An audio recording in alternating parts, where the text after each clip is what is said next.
बिस्मिल्लाहिर्रहमानिर्रहीम सल्लल्लाहु अला नबिय्यिल उम्मी अर्रऊफ़िर रहीम। क़ाल अल्लाह तबारक व तआला फ़िल क़ुरआनिल मजीद वल फ़ुरक़ानिल हमीद हुवल्लाहुल्लज़ी ला इलाहा इल्ला हु सदक़ल्लाहुल अज़ीम व सदक़ रसूलुन नबिय्युल करीम। मोहतरम सामीन व नाज़रीन, अस्सलामु अलैकुम व रहमतुल्लाहि व बरकातुहू।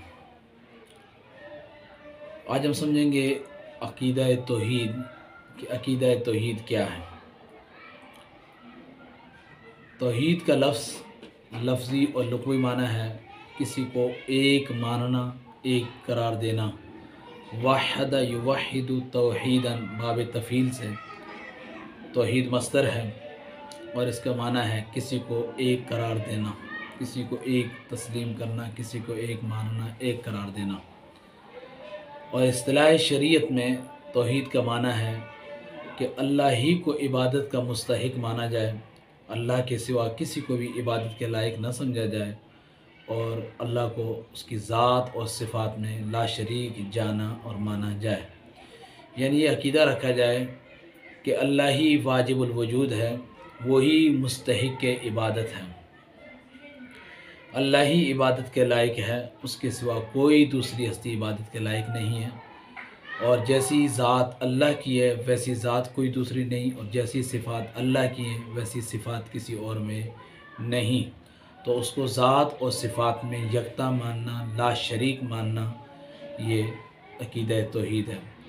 इस सब बात का ख़ुलासा अगर हम निकालें तो वो यूँ निकलेगा कि अगर ये कहा जाए कि बहुत ही मुख्तसर अल्फाज में तौहीद किसको कहते हैं, तो मैं कहूँगा कि ये अक़ीदा रखना कि अल्लाह ही वाजिबुल वजूद है और वही मुस्तहिक के इबादत है। दो बातें, एक अल्लाह के लिए वाजिबुल वजूद होना और दूसरा मुस्तहिक के इबादत का इन्हिसार अल्लाह में ही करना कि अल्लाह ही इबादत का मुस्तहिक है, अल्लाह के अलावा से इबादत की नफ़ी करना, ये अक़ीदा तौहीद है।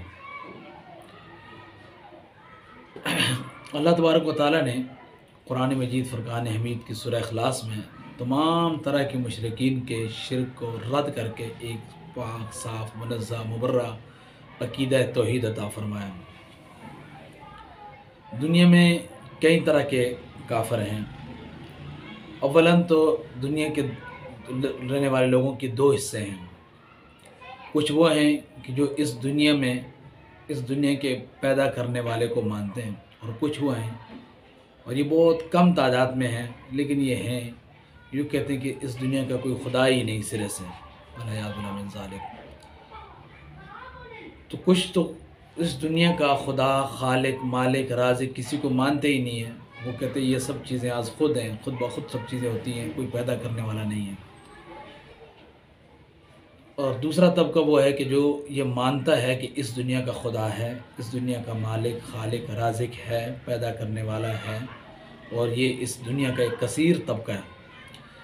फिर ये जो तबका जो मानता है कि इस दुनिया का पैदा करने वाला है, तो इसमें फिर कई अक़साम, कई मज़ाहिब हैं, कई तरह के लोग हैं। कुछ ने ये तसव्वुर कायम किया कि इस दुनिया को पैदा करने वाला वो एक नहीं है, वो मुतअद्दिद हैं, खुदा एक नहीं, खुदा मुतअद्दिद हैं। जैसे यहूद और नसारा का, मजूसियों का अक़ीदा है कि खुदा दो हैं, एक दिन का खुदा है, एक रात का खुदा है, एक खैर का खुदा है, एक शर का खुदा है। और इसी तरह मुशरिकीन अरब ने 360 बुत रखे हुए थे। यहूद और नसारा में से कुछ फ़िरके ऐसे हैं कि जिनका अक़ीदा है कि अल्लाह भी खुदा है, इबादत के लायक है, हज़रत ईसा अलैहिस्सलाम भी खुदा का ही हिस्सा हैं, हज़रत मरियम सलामुल्लाह अलैहा भी खुदा का हिस्सा हैं, तो वो खुदा की अज्ज़ा करके उनमें शामिल करते हैं। तो इसको अकानी में सलासा कहते हैं। तो उन्होंने भी खुदा के तीन होने का तसव्वुर कायम कर लिया। और फिर कुछ वो हैं कि जो कहते हैं कि भी असल खुदा जो है वो तो एक ही है, दुनिया का असल खालिक और मालिक, राज़िक वो एक ही है, लेकिन वो एक खुदा जो है वो बाकी का मोहताज है। जैसा पार्लियामेंट के अंदर वज़ीर आज़म अपनी काबीना का मोहताज होता है, तो इस तरह खुदा भी वो उनने अपने जो बुत बना रखे थे تو وہ کہتے تھے کہ خدا ان بتوں کا محتاج ہے، جیسے مشرکین عرب یا ہمارے پڑوس میں جو ہندوستان کے اندر ہندوؤں وغیرہ کے جو عقیدے ہیں، تو جیسے وہ کہتے ہیں کہ خدا جو ہے ایشور ہے، اور پھر یہ بھگوان وہ بھگوان یہ سارے جو ہے نا یہ خدائی میں شریک ہیں، خدا ان کے بغیر کچھ کر نہیں سکتا۔ تو یہ دنیا میں کئی طرح کے رہنے والے یہ مختلف مذاہب تھے، اور ان مذاہب میں ایک مذہب ایسا ہے کہ جس کا یہ عقیدہ اور نظریہ ہے کہ اس دنیا کا پیدا کرنے والا ایک ہی ہے، اس دنیا کا پیدا کرنے والا ایک ہی ہے، اور وہ اللہ ہے۔ اور اس ساری صفات کو اللہ تعالیٰ نے قرآن مجید کی سورہ اخلاص میں بیان فرمایا۔ اللہ فرماتے ہیں قل هو اللہ احد، اے محبوب آپ فرما دیجئے کہ وہ اللہ ایک ہے۔ قل هو اللہ احد، فرما دیجئے کہ وہ اللہ ایک ہے۔ اس کے اندر دو طرح کے کافروں کی نفی کر دی۔ نمبر وہ جنہوں نے کہا تھا کہ اس دنیا کا کوئی خدا نہیں ہے، تو ان کو بتایا کہ نہیں تم غلط ہو، اس دنیا کا خدا ہے۔ اور پھر دوسرا وہ طبقہ جنہوں نے کہا تھا کہ دنیا کا خدا تو ہے، اللہ تو ہے، خالق مالک ہے، لیکن وہ ایک نہیں ہے، وہ متعدد ہے، تو ان کی بھی نفی کر دی کہ قل هو اللہ احد، وہ اللہ ہے، اور وہ جو ہے وہ ایک ہے، وہ متعدد نہیں ہے۔ اللہ الصمد، اور وہ جو اللہ ایک ہے وہ بے نیاز ہے، ساری کائنات کی ہر چیز اس کی محتاج ہے، اور وہ کسی کا بھی محتاج نہیں ہے۔ اس سے ان مشرکین کے عقیدوں کی نفی ہو گئی کہ جو کہتے تھے اللہ خالق اور مالک جو اصل کائنات کا وہ ایک ہی ہے، لیکن وہ محتاج ہے ہمارے فلاں بت کا، فلاں فلاں کا، ان کے بغیر اس کی خدائی مکمل نہیں، تو ان کی نفی ہو گئی کہ اللہ الصمد، وہ اللہ بے نیاز ہے، اللہ بے نیاز ہے، وہ جو اللہ ایک ہے وہ ایسا ایک ہے کہ وہ کامل ہے، اکمل ہے، اسے کسی کی ضرورت نہیں ہے، وہ کسی کا بھی محتاج نہیں ہے۔ کائنات کی ہر چیز اپنی ذات، اپنی صفات میں، اپنے وجود میں اللہ کی محتاج ہے، لیکن اللہ اپنی ذات و صفات میں کسی کا بھی محتاج نہیں ہے۔ یہ ہے اللہ الصمد ہونے کا معنی۔